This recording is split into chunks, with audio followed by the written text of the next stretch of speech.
Dragi prijatelji, večeras ćemo pričati o još jednom slučaju femicida gde je pripadnik policije izvršio jedno monstruozno krivično delo, tačnije ubistvo.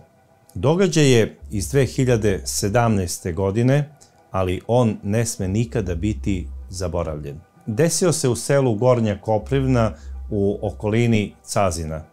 Naime, u porodičnoj kući Beganovića ubijena je jedna žena, a ona se zvala Mirela Beganović Lulić.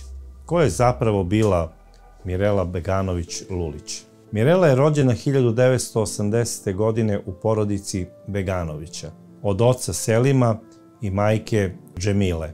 Takođe je imala još jednu sestru i dva brata. Ona je u Cazinu završila osnovnu i srednju školu. Od malih nogu Mirela je bila jako vredna devojčica. Pored obaveza koje je imala u školi i pored toga što je bila dobar đak, ona je i pomagala roditeljima u obavljanju poljoprivrednih poslova u selu. Skupljala je seno, zatim je čuvala stoku, muzla je krave, znala je da pravi dobar sir, poštovala je svoju majku i oca Selima. Ona im je pomagala u svemu, posebno baštu je obrađivala. Znala je da pravi odličnu onu čuvenu bosansku turšiju. Znala je takođe da pravi dobar pekmez, džemove od raznih voća i pravila je dobre kolače, kao i čuvene bosanske pite. Mirela je od samih malih nogu postala prava domaćica i ona je vaspitavana kada se uda da bude dobra i vredna supruga, da bude verna, a pre svega da bude dobra majka. Ona je to ponela iz kuće i kroz celo njeno odrastanje ona je vodila računa o svojoj časti i obrazu. Maštala je o tome da se uda za čoveka koga voli i da u taj brak uđe čista, to jest nevina. Mirela je još kao srednjoškolka zapazila stasitog, plavog, lepog policajca i zaljubila se u njega. Maštala je o tome da se uda za tog mladića i on je zapazio nju, zato što je ona pre svega izrasla u jednu prelepu devojku. Tipičan primer krajiških lepotica. Bila je plava, imala je lepe oči, lep osmeh i bila je jako pobožna. To je sve ponela iz kuće. Odmah po završenoj srednjoj školi ona se i udaje za ovog mladića. A ko je bio taj mladić? Taj mladić je bio Rifet Lulić, zvani Rifko. Rifko je rođen 1972. godine u selu Krivaja. On je odrastao u porodici sa još dva brata i još dve sestre. Njegov otac se zvao Nezir Lulić, a majka Ferida Lulić. Oni su bili jako ponosni na svog Rifeta, zato što je Rifet voleo da radi kao policajac i to se posebno u Bosanskoj krajini ceni i poštuje. Pošto se ceo taj kraj zadesio u nekim ratnim vihorima, bio je i učesnik rata. Mnogo je godina prošlo od tog rata, ali još uvek imamo puno ratnih veterana koji rade u sastavu raznoraznih MUP-ova u okruženju. Ja ne znam zašto pojedine države i njihove vlade ne odluče da sve te ratne veterane penzionišu, bez obzira da li su oni u sastavu MUP-a Republike Hrvatske, Bosne, Republike Srpske, Crne Gore ili recimo Srbije. Svi ti ljudi treba da odu u penzije i nad njima bi trebalo da se vodi neki psihološki nadzor, odnosno kontrola njihovog života i ponašanja u zajednici gde žive. Da li će to jednog dana biti usvojeno ili ne, ja bih voleo da se to usvoji i to na nivou celog Zapadnog Balkana, jer smatram da postoji ex-ju balkanski sindrom i da puno ljudi sa prostora bivše Jugoslavije koji još uvek rade kao aktivna vojna ili policijska lica, zapravo imaju taj sindrom. I to su, slobodno mogu reći, malo i posebni ljudi u sastavu policije ili vojske, zato što oni sebe smatraju odvažnijim i bitnijim od ostalih pripadnika MUP-a ili vojske, jer sebe smatraju ratnim herojima i smatraju da njihove kolege koji su tek počeli da rade ili došli sa policijskih akademija nisu njima ni do kolena u bilo kom pogledu posla. Kako kažu, oni nisu prošli ono što smo mi, nisu se kalili i čeličili kada je gorela cela zemlja od ratnog vihora i nisu omirisali miris baruta.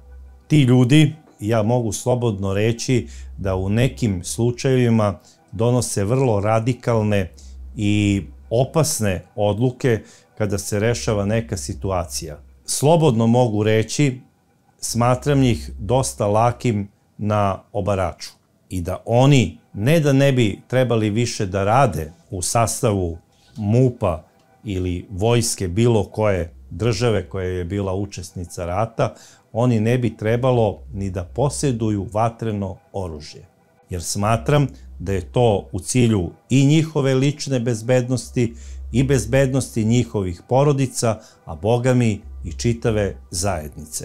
Bez obzira što sam ja izneo ovo svoje mišljenje, ja sam ubeđen da sredine u kojima rade ovi ratni veterani imaju drugačije mišljenje o njima i da ih izuzetno poštuju i cene.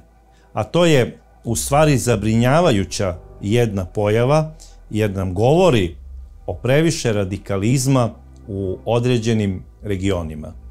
Rifet Lulić od 1992. godine je u uniformi. Od svoje 19. godine, odnosno od nepune 20.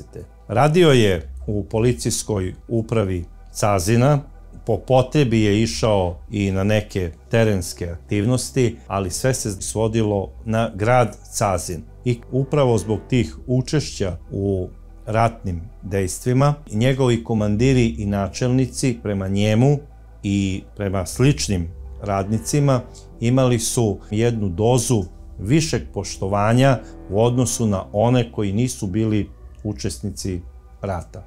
I Rifet je video da on može da traži od svojih starešina da radi određene poslove ili čak da ode i u neko određeno mesto ako želi malo da promeni sredinu. Tako da je on onako sebe smatrao privilegovanim u ovom SUP-u. Kada je upoznao prelepu Mirelu, on je odlučio i da je oženi. Mirela Beganović, kao mlada devojka sa nepunih 19 godina, bila je do ludila zaljubljena u svog Rifeta. I bila je najsrećnija na svetu kada ju je on zaprosio. Ona je to prenela svojim roditeljima, a i oni su bili srećni što će se njihova mezimica udati za policajca. Jer smatrali su, čim radi u policiji, on je gospodin čovek. I poštovaće i voleće našu mezimicu Mirelu. Najverovatnije će da zaposli svoju suprugu, da radi u nekoj državnoj službi i njihova deca će sigurno imati dosta novca za sve ono što im je potrebno. A roditelji će imati sredstava da ih kasnije i školuju. Posebno im se sviđalo što je on momak sa sela, iz jedne časne porodice Lulića, i smatrali su svi Beganovići da je poneo sve ono što je najbolje iz kućnog patrijarhalnog vaspitanja. I odmah su naravno odobrili Mireli da se slobodno može udati za Rifeta Lulića. I Mirela postaje gospođa Lulić, ubrzo ostaje i u drugom stanju, rađa prvo dete, sina, i na njeno iznenađenje nije, kao što je očekivala, otišla sa suprugom za Cazin, jer on nije ni insistirao da odu da žive u gradu, već je govorio svojoj Mireli da je za nju najpametnije da ostane kod njegovih roditelja i da im pomaže u seoskim poslovima, što je ona i uradila. Bila je vredna, radna, poštovala je svekra i svekrvu, znala je da radi sve poslove, čekala je svog domaćina kada dođe sa posla, da ga odmah usluži, da ga pita kako je radio, da mu sve opere što treba, ispegla i spremi za sutra za posao. Rifet je bio jako zadovoljan Mirelom, što je ona takva, i stalno je govorio da on ima prosečno dobru platu, da može da izdržava porodicu i sa onim što imaju na selu, njima nije potrebno da ona sada ide i radi u gradu, jer morali bi tamo da iznajme stan i da sve kupuju što im treba i imali bi zapravo mnogo manje novca nego što imaju sada. To je bila Rifetova priča. Niko od policajaca ne razmišlja tako. Svi žele da njihove supruge rade u nekim državnim institucijama na što boljem poslu. Jer nikada jedna dobra plata ne može biti veća od 2 plate.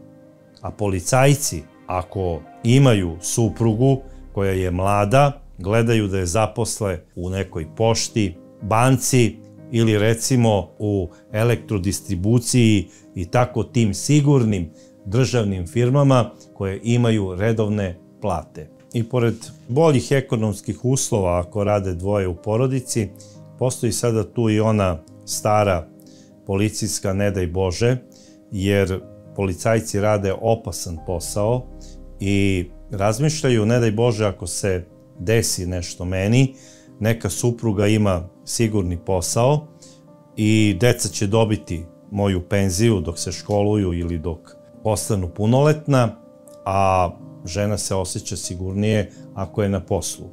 Ja ne bih sada da malerišem radnike policije, ali pripadnici MUP-a rade vrlo opasan i odgovoran posao, a na kraju krajeva policajci kada stupaju na dužnost, oni daju i zakletvu da će, ako bude trebalo, dati i svoj život radi bezbednosti države i ljudi koje oni treba da štite. To je možda malo i u podsvesti policajaca da obavezno ženi pronađu dobar državni posao. Međutim, ima i oni koji to ne smatraju tako. Najverovatnije iz razloga jer misle da žene, ako rade u nekim državnim službama i još ako su usto lepe, da će one biti na meti švalera i udvarača. A zašto pojedini policajci zapravo tako misle? Zato što su oni takvi. Oni jure druge žene i devojke, iako su oženjeni. I oni misle da sada, ako zaposle svoju prelepu suprugu, to je isto kao da su je poklonili na tacni tim ljubavnicima, zavodnicima i švalerima koji rade u tim državnim firmama. Jer oni, pošto su švaleri, smatraju da svaki muškarac koji je na nekoj poziciji šefa koriste svoj uticaj da bi zavodili lepe devojke i žene. Zapravo oni nesvesno odobravaju mobing na poslu. Zato što su i oni takvi. I ja sam ubeđen da je Rifet bio jedan od tih pritajenih švalera policajaca.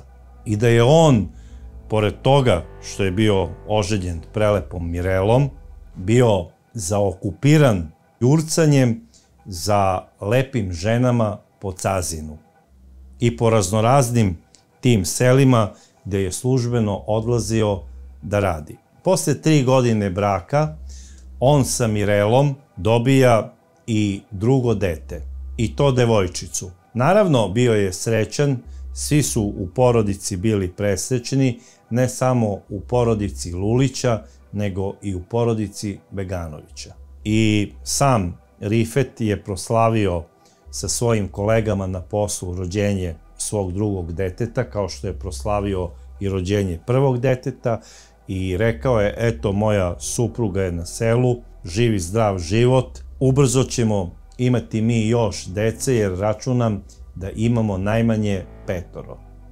I svi su ga u tome podržavali. U celom tom periodu njihovog braka, od 99. godine, Mirela je vredna, radna i stalno trpi kritike od svog supruga. Nemoj ti previše da se oblačiš izazovno, nemoj da gledaš muškarce pravo u oči, nemoj da se smeješ kada oni nešto pričaju, jer na taj način ih izazivaš. Naravno, ona je sve to poštovala što njen Rifet kaže, smatrala je, eto, muško je, zna i treba to poštovati. Kako su prolazile godine, 14 godina posle njihovog braka, zapravo skoro 15, Mirela ponovo ostaje u drugom stanju, svi su srećni, dobit će 3. dete i u tom nekom periodu nastaju i prvi problemi između Mirele i Rifata. O čemu se radi? Neko je telefonom obavestio Mirelu, dok je Rifet bio na poslu, da je njen Rifet vara sa jednom devojkom koja živi u mestu Tržačka Raštela. To je zapravo jedno veće selo, varošica, koja je u sastavu Cazinske opštine i koje ima policijsko odeljenje.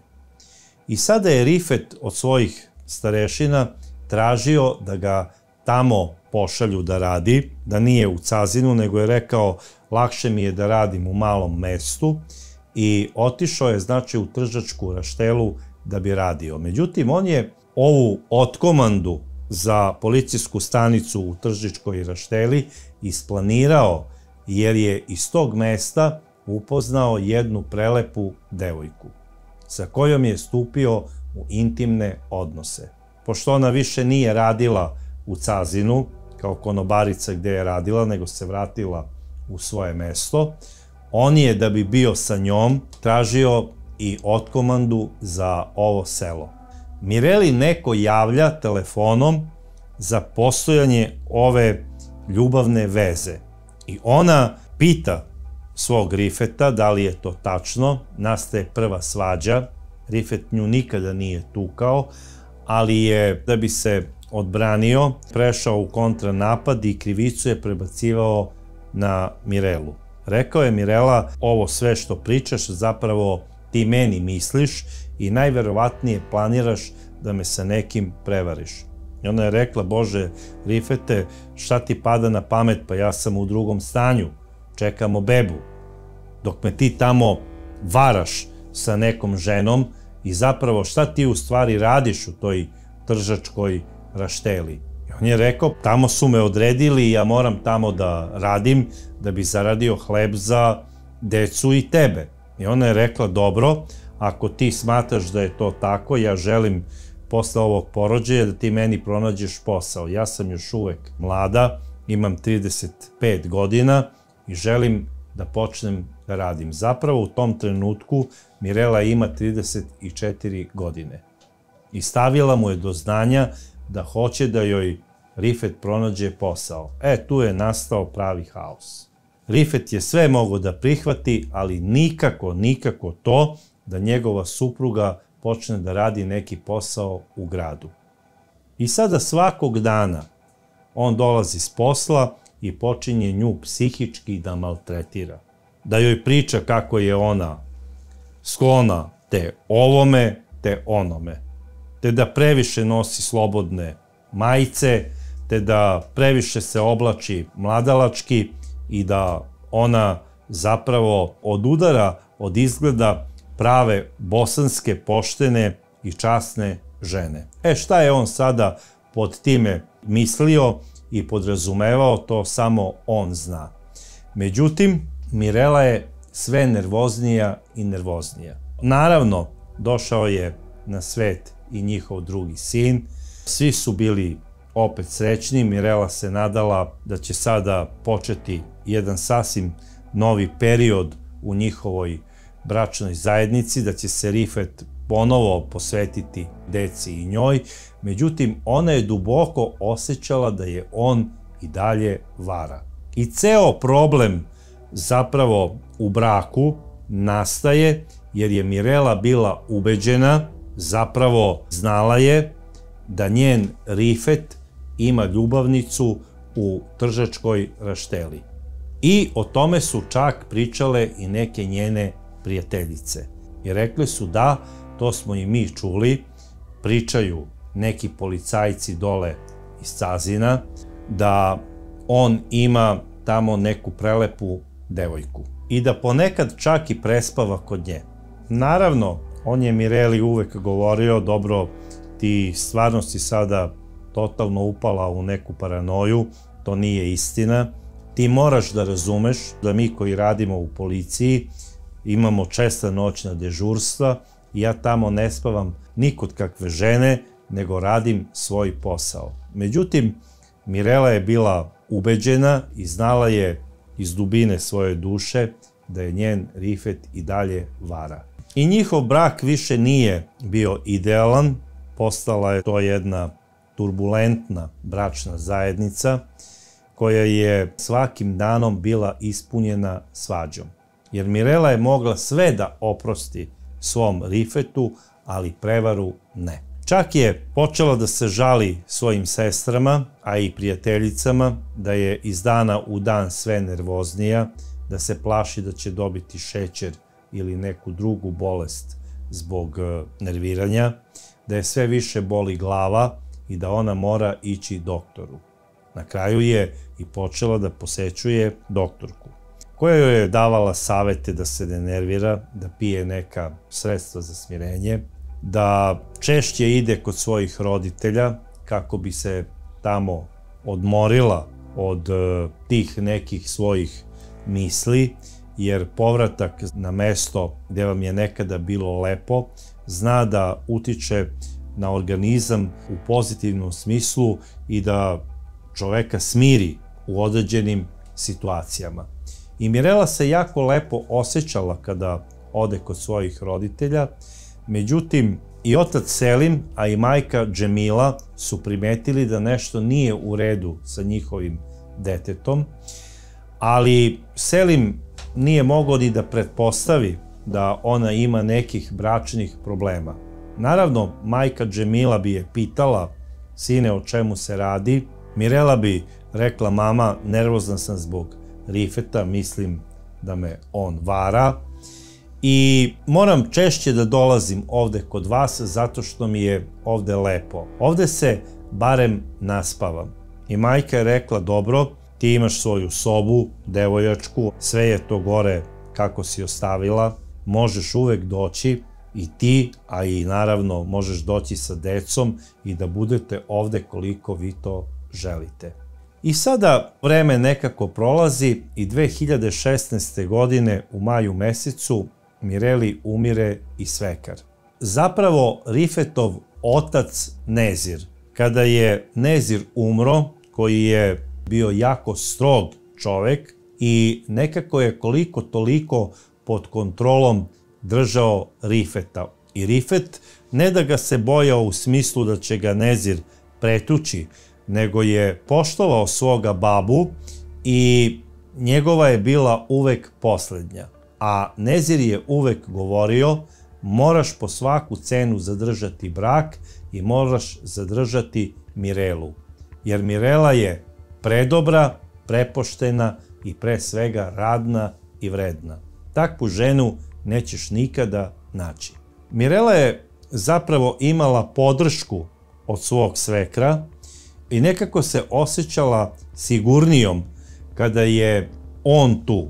Međutim, kada je umro te 2016. godine, ona je odmah osetila da se Rifet promenio, da je postao osioniji, da je počeo da se ponaša ne nasilno da je tuče, ali je sada postao još bezobrazniji u smislu tih svađa i psihičkog maltretiranja. Posle očeve smrti, on je sigurno slobodnije počeo da ide ljubavnici, da ne dolazi kući po nekoliko dana, a od supruge je tražio da bude verna, da bude tu sa decom, da radi poljoprivredu i da faktički bude stub domaćinstva. Mirela je sve više kopnela, nervirala se i žalila se kako osjeća bol u grudima i strahovitu glavobolju. Po odlasku kod lekara, isti su ustanovili da je ona dobila i početni stadijum angine pectoris. Rekli su joj da mora da počne sa terapijama, da pije lekove za smirenje i da mora da otkloni uzrok njene nervoze. A njen glavni uzrok svih tih nervoza koje je imala bio je zapravo njen suprug Rifet. I ona je otvoreno rekla Rifetu da ona planira da njihov brak okonča, odnosno da neverstvo ne može da mu oprosti i da pošto on ne želi da se popravi, ona će se vratiti svojim roditeljima. Posle tih razgovora Rifet bi odmahnuo rukom i rekao bi pa dobro, možeš ti Mirela da ideš gde hoćeš, ali da znaš da deca ostaju kod mene. Mireli to nije bilo svejedno, zato što je imala i tog malog dečkića koji je imao tek 4 godine. Smatrala je da majka itekako treba da bude uz decu. Opet je počela da oprašta, kao i bezbroj puta do sada, te Rifetove ljubavne avanture, ali mu je stavila do znanja da ipak ne može da živi sa njim u braku kao što je živela i da on od nje više ne može da očekuje neku sigurnost u smislu ja sam tebi odana do smrti, da ću ići sa tobom i u vatru ako treba, jer izdao si me, moj dragi Rifete. Mirela se o ovome poverila i svojim sestrama, takođe je to rekla i nekim svojim snajama i prijateljicama i o ovome su bili obavešteni svi oni koji su bili Mireli bliski.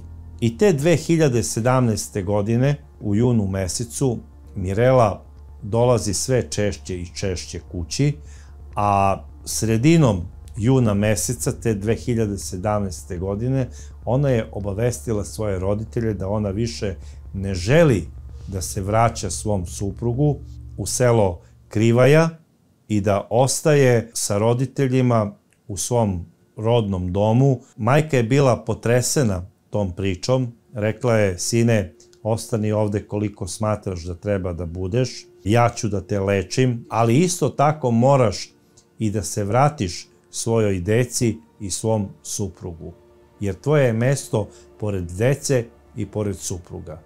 Mirela je ostala u svojoj roditeljskoj kući i njeno zdravstveno stanje se sve više i više pogoršava, a na kraju je jedva i ustajala iz kreveta. Gorko je patila za svojom decom, a posebno za malim 4-godišnjim sinčićem. I kada bi njena majka počela da priča na bilo koju temu u vezi Mirelinog povratka u suprugovu kuću, ona bi rekla, majko, nemoj da mi pričaš, samo molim te, ništa na tu temu, jer ne mogu da ti objasnim koliko mi je loše tamo u toj kući. I onda bi se rasplakala i plakala bi satima. Mireli je iz dana u dan bilo sve gore i gore, i psihički i fizički. I to se na njoj i primećivalo. Mireli bi bilo najgore kada bi Rifet došao, navodno da je obiđe, i onda bi tražio da on s njom bude neko vreme i kao da nešto pričaju u 4 oka. A ta njihova priča je zapravo bila nastavak psihičke torture koju je Rifet vršio nad Mirelom.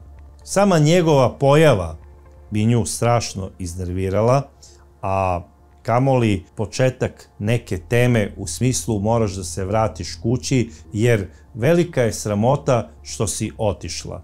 To je Mirelu strašno nerviralo, zato što Rifet se nikada nije pitao da li je sramota to što je on godinama varao svoju suprugu i smatrala se izdanom i prodanom i više ništa nije verovala ovom čoveku. Čak je rekla da ga osjeća strancem, kao da dolazi neko koga ona prvi put vidi u životu. Verujem da mu je i rekla da ga ne voli više. Iako to nije bila istina, jer sve ove Mireline patnje su bile upravo zbog toga što je ona i dalje volela ovog čoveka. 26.6.2017. godine Rifet je doveo njihovog 4-godišnjeg sinčića da bude neko vreme kod nje. I mali je ostao, bio je presrećan što je sa mamom, bila je presrećna i Mirela, ona se smejala, ljubila je svog sinčića i uživala je u njegovom smehu i u njegovim vragolastim igrarijama. Prosto je bila opčinjena svojim detetom. Međutim, sutra dan, negde oko 10 časova, znači 27. to je bio utorak, Rifet je došao kolima i rekao je da malog mora da vodi kući kod njegovih, zato što ga njegova majka želi tamo. I tu sada niko nije postavljao pitanje oko toga, ostao je on još neko vreme i negde oko 13:30 časova on je sa malim krenuo ka svom automobilu da bi otišli u njegovu porodičnu kuću. Prilikom odlaska izašla je i Mirela kako bi ih otpratila. Dečak se radovao, mahao je svojoj mami i u onom trenutku kada je ušao u auto, on je nastavio i dalje da maše. Kada je automobil krenuo, Rifet je nekoliko puta zvukom sirene pozdravio i otišao je. Sve je to posmatrao Mirelin otac Selim. Rekao je: Mirela, bit će to sve u redu. Vidim da je Rifet bio nasmejan, da se smejao i da sigurno planira da se popravi i da te vrati kući. Ti moraš da počneš da razmišljaš u tom pravcu, jer si tamo potrebna svojoj deci pre svega, a onda Rifetu. Mirela ništa nije odgovorila svome ocu, ali je i majka rekla: sine, presrećna sam što je Rifet bio ovako raspoložen, jer mislim da te on i dalje voli. Da li je majka bila stvarno ubeđena u to ili je htela samo to da kaže svojoj Mireli kako bi je utešila, ali je majka Džemila posle ovog razgovora uzela neke alate i otišla je nešto da radi u bašti, koja je bila udaljena 100 metara od kuće. Otac Selim je bio pozvan od jednog komšije da ode kod njega da mu pravi društvo, što je on i prihvatio. A Mirela je rekla: babo, ja idem gore na sprat u svoju sobu, popiću jedan lek za smirenje i ako ne budem izlazila neko vreme, to je zato što sam zaspala. Oko 18 časova i 30 minuta došao je ponovo Rifet. Prilikom ulaska u dvorište kuće, Rifet je primetio da tu nema nikog. Video je doduše u bašti da se nalazi Džemila, koja je bila preokupirana nekim poslovima oko povrća. On je krenuo ka ulaznim vratima, ušao je u kuću i prošlo je, bogami, nekih pola sata. Oko 19 časova čuli su se i prvi pucnji. To je delovalo kao da je bio jedan produženi prasak, kao da se čuo pucanj koji ima veliki dugački eho, a zapravo to nije bilo tako. Rifet Lulić, aktivni policajac SUP-a Cazin, ušao je u sobu svoje usnule supruge, izvadio je svoj pištolj, znači ne službeni, nego privatni pištolj, repetirao je i ispalio je 7 hitaca u njenu glavu i 1 u vrat. Mirela je na mestu bila mrtva. Najverovatnije da nije ni bila svesna svoje smrti i opasnosti koja joj je pretila. Koliko se tačno Rifet zadržao u njenoj sobi, to može samo da bude nagađanje.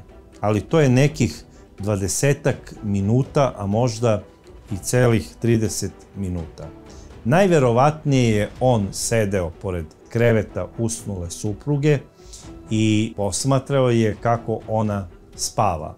On je došao sa namerom da ubije svoju suprugu, zato što mu je ona sigurno tog dana rekla da ona nema nameru da se vraća kod njega u kuću i da mu nikada neće oprostiti neverstvo. Rifet je najverovatnije odglumio da je tog dana raspoložen. Zapravo on je prilikom odlaska, kada je odvodio malog 4-godišnjeg dječaka od svoje majke, već skovao plan kako će se vratiti i ubiti svoju suprugu Mirelu. Jer mogao je preko svega da pređe, ali to da mu se supruga ne vrati kući, to nije mogao da joj oprosti nikako. I za sve je krivio nju. Ovaj pripadnik MUP-a vrši jedan monstruozni femicid. On je ubio ženu samo zato što je ona žena. I samo zato što je on smatrao da je kao muškarac više biće od nje. Rifet nije ubio svoju suprugu Mirelu zato što je bio ljubomoran i što nije mogao da živi bez nje. On nije mogao da živi sa tim da će sutra naići neko od njegovih komšija i da kaže da li je tačno da te je ostavila žena. On je zapravo duboko u sebi bio i ostao jedna narcisoidna, patrijarhalna bitanga, koja smatra da je žena tu da ispunjava muškarcu sve želje i da on može slobodno da ima i nekoliko ljubavnica, a da ona mora to da toleriše i da ćuti, da nastavi da radi poljoprivredu na njegovom imanju, da poštuje njegovu majku, da rađa još dece koliko Rifet smatra da treba da ih imaju i da se ne pita ni za šta. Međutim, Rifet nije shvatio, iako je radio u policiji, da se svet mnogo promenio. Da je tu sada i Facebook i razne društvene mreže. Da njegova Mirela nije zaostala i glupa. Da ona ima komunikaciju sa svojim prijateljicama i prijateljima. A ponajmanje je shvatao da je Mirela imala jedno veliko srce koje je on lično slomio. I da je ona zbog njega dobila anginu pectoris. Upravo jedno od najtežih srčanih oboljenja koje se dobija zbog nervoze. A on je bio jedini uzrok Mireline nervoze, zato što ga je volela. I ovaj policajac, koji je čovek pod zakletvom da treba da brani i štiti tuđe živote, ubija ženu koja mu je rodila 3 prekrasna anđela. Možete li samo da zamislite ludost i monstruoznost tog čoveka, Rifeta Lulića? I Rifet Lulić posle ovog zločina stavlja pištolj za pojas, silazi stepenicama sa gornjeg sprata, gde je bila spavaća soba njegove sada već pokojne žene, dolazi do ulaznih vrata i na samim ulaznim vratima sreće svoju taštu, koja je onako uplašeno dotrčala jer je čula pucnjavu. Rekla je: "Rifo, sine, šta se to dešava?" A Rifet, mrtav hladan, rekao je: "Upravo sam ti ubio Mirelu." I onda je izvadio pištolj i okrenuo je prema svojoj tašti. Žena se onesvestila, ne iz straha što će je sada ubiti, nego zato što je čula strašnu vest da je Rifet ubio njeno dete.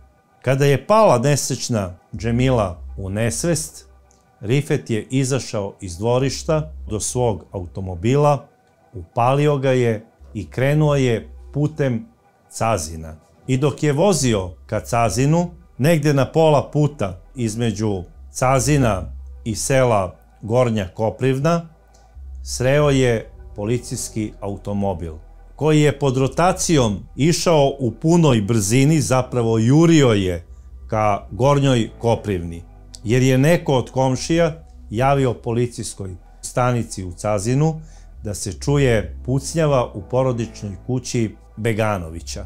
Rifet je u tom trenutku, kada je video policiju, sigurno pomislio da je najbolje za njega da ode hitno za Cazin i da se preda u policijsku stanicu, jer ako ga oni budu hapsili i privodili, može da se desi da ga neko od specijalaca baš onako natera da recimo izvrši samoubistvo. Jer ako nije imao hrabrosti da to uradi u spavaćoj sobi svoje, kako kaže, voljene supruge koju je tamo likvidirao, možda će imati hrabrosti da to uradi u nekom bespuću oko Cazina. I Rifet je, da bi sve to sprečio, otišao pravo u sup Cazin, ušao je i predao se. Rekao je: ja sam ubio svoju suprugu Mirelu Lulić i evo predajem pištolj. Pištolj nije bio službeni, kao što sam rekao, njega su odmah predali tužilaštvu, određen mu je pritvor do 30 dana. Posle te predaje Rifet se branio ćutanjem i ubrzo posle ovog nemilog događaja koji je uzbudio celu Cazinsku krajinu, počelo je suđenje. Tužilaštvo je tražilo maksimalnu kaznu za Rifeta Lulića. Međutim, odmah na suđenju videlo se to da ne ide to u tom pravcu i porodica Beganović bila je prosto besna zbog samog odnosa sudije prema Rifetu. Oni su se ponašali prema njemu kao da je on i dalje službeno lice. Međutim, umjesto to da mu se uzme kao otežavajuća okolnost, oni su stalno nešto tražili olakšavajuće. I od traženih 45 godina zatvora, koliko je tužilaštvo tražilo, Rifet Lulić osuđen je u prvostepenom postupku na 14 godina zatvora. Naravno, porodica Beganović bila je očajna i besna na ovu presudu. Njihov advokat je uložio žalbu. Međutim, i odbrana okrivljenog je uložila žalbu. I na opšte zaprepašćenje svih, Vrhovni sud Bosne i Hercegovine smanjio je presudu Rifatu Luliću sa 14 na 12 godina zatvora. I svi su bili u šoku. Iskren da budem, i ja mislim da ovako mala kazna stimulativno utiče na porast femicida u regionu. Smatram da baš zato što je Rifet Lulić bio policajac, trebao je da dobije maksimalnu kaznu. Jer je bio izuzetno uporan u izvršenju svog krivičnog dela. Ispucao je svih 8 metaka u svoju usnulu ženu. Da mu je suđeno za svaki metak po minimalno koliko je predviđeno za ubistvo, upravo bi dobio 40 godina zatvora. Ovako, on ne da je osuđen, on je nagrađen. I posle ovako male i, rekao bih, prosto iznenađujuće presude, ja se samo pitam, šta bi Rifet Lulić uradio svojoj supruzi Mireli da je recimo ona njega prevarila, kao što je on prevario nju? Sa koliko bi metaka Rifet Lulić onda ubio svoju suprugu Mirelu? Onda bi najverovatnije poneo službeni mitraljez i ispalio bi u nju 1200 metaka.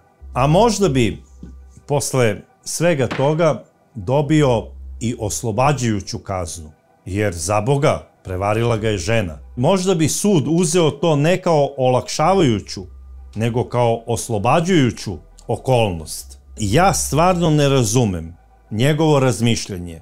On vara ženu i on donosi presudu da ona mora da umre zato što mu ona nije još uvek oprostila prevaru. Da li je to vama normalno? Ona koja mu je rodila 3 predivne dece, brinula o njegovim roditeljima, čuvala stoku na njegovom imanju tako što je dirinčila od jutra do sutra, kopala tamo njegove njive i plastila seno, dok je on u policijskoj uniformi sa kravatom jurio švalerke tamo po nekim selima u okolini Cazina i po Cazinskoj krajini. Sram te bilo, Rifete Luliću. Sram te bilo uniforme koju si nosio i policijskog poziva.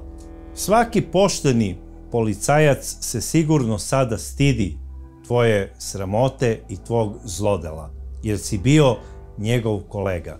A kako je tek porodici Beganović, mogu samo i da zamislim. Majka nikada sebi nije oprostila to što nije sa ćerkom ozbiljnije porazgovarala o njenim emotivnim problemima, odnosno o porodičnim problemima koje je imala Mirela sa svojim suprugom. Takođe, ni njen otac ne može sebi da oprosti kako je tog dana otišao kod komšije na čašicu razgovora i zadržao se malo više nego što treba. I taj dobri, napaćeni čovek patio je do kraja svog života i umro je 18. decembra 2023. godine. Ja mislim da se on na onom svetu sigurno sreo sa svojom mezimicom Mirelom i da su oni zajedno u dženetu. Mirelina deca su dodeljena rođacima njenog supruga, što smatram isto malo čudnom odlukom, ali ajde da to i ne komentarišem, jer čovek koji je preuzeo starateljstvo o deci je zaista jedan od najuglednijih ljudi u Cazinu i u čitavoj toj regiji i siguran sam da se dobro brine o dečici. Na kraju krajeva, dvoje od troje dece postali su i punoletni.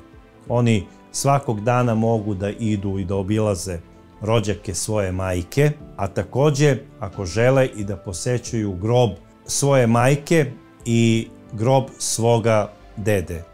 Ja smatram da je to nešto sasvim normalno i da je to ono najmanje što ova deca mogu da iskažu kao poštovanje prema nekima koji su ih voleli najviše na svetu.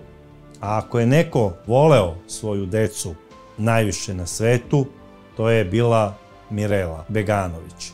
Jer više ne mogu da je oslovljavam sa Lulić, jer Rifet svojim postupkom nije zaslužio da ova žena uopšte bude spomenuta sa njegovim prezimenom. Jer ovim postupkom koji je uradio Rifet Lulić nije ubio samo svoju suprugu, on je osramotio celu svoju časnu familiju Lulića. I oni mu to nikada neće oprostiti. Ja ne znam šta sad on radi u zatvoru. Možda njega i dalje poštuju kao bivšeg policajca. Možda je on sada tamo i neki kapo, možda predvodi neku radnu grupu u zatvoru ili ko zna šta radi. Ja to nisam siguran, izdržava kaznu i nadam se da će ovaj čovek shvatiti najzad šta je uradio. A uradio je nešto strašno. Na suđenju nekada neki ljudi izraze kajanje za ono što su uradili. Nekada je to kajanje iskreno, a nekada, boga mi, lažno. A Rifet Lulić nije izrazio nikakvo kajanje. Ni iskreno, ni lažno. On je ubeđen da je on uradio ispravnu i domaćinsku stvar. Što se suda tiče, presudu više onu prvostepenu ne želim ni da komentarišem. Ali Vrhovni sud Bosne i Hercegovine uzeo je u obzir to što Rifet Lulić ranije nikada nije bio osuđivan. Pa gle čuda, kako bi mogao da radi u policiji da je bio osuđivan. To je stvarno otkriće ravno jednom Einsteinu. Takođe mu je uzeta kao olakšavajuća okolnost i činjenica da je ubistvo izvršio ne službenim, nego privatnim pištoljem. A da li je možda odgovarao još neko, recimo taj ko je potpisao odobrenje da Rifet Lulić može da ima privatno oružje? Naravno da nije. Onda kao olakšavajuća okolnost mu je uzeto i to što nije mogao da preboli odlazak njegove supruge iz njegovog doma i da je on nju jako voleo i da je ubistvo izvršio iz ljubavi. Da je on prišao svojoj supruzi i da je nju 8 puta poljubio u čelo dok je spavala i da se tada zakleo na vernost da više nikada neće varati svoju ženu i da će ostaviti svoju ljubavnicu, ja bi to doživeo i shvatio kao čin ljubavi. Ali zbog ljubavi nekome uništiti prelepo lice tako što mu sasujete čitav rafal u lice, odnosno ispucate 7 metaka u glavu i 1 u vrat, ne mogu da shvatim kao čin ljubavi i zaljubljenosti, već zapravo mržnje i zla. Ja ne znam da li uopšte postoji čovek na ovoj planeti koji čin ubistva može shvatiti kao izraz ljubavi. Ne znam vaše mišljenje u vezi svega ovoga, ali bih voleo da ga čujem u vašim komentarima. A mi se vidimo u sledećoj čudnoj priči, a do tada ja vas pozdravljam.